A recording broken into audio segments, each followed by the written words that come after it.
problema.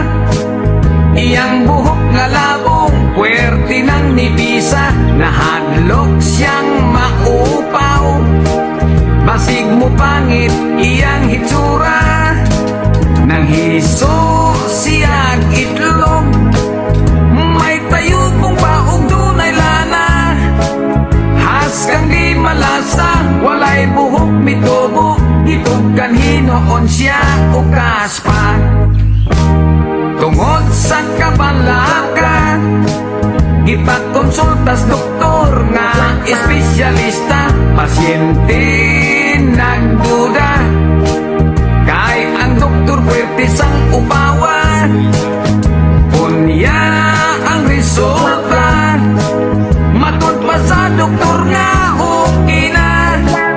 Kanang imong kaupaw, ayaw lagkabalaka, kay madugay maanag kara.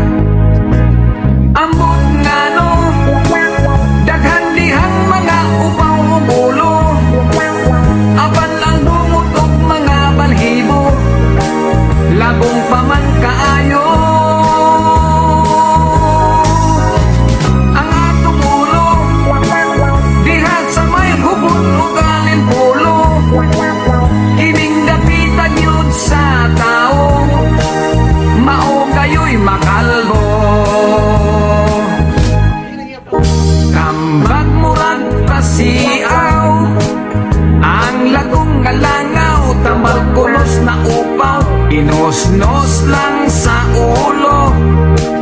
Buhok mo tubo, tat sa kadangaw, iyak kining gituman, lagong ginosnos kikni adlaw-adlaw. Baligos ka si mana, hisusigitan aw, ang upaw misamot kasi.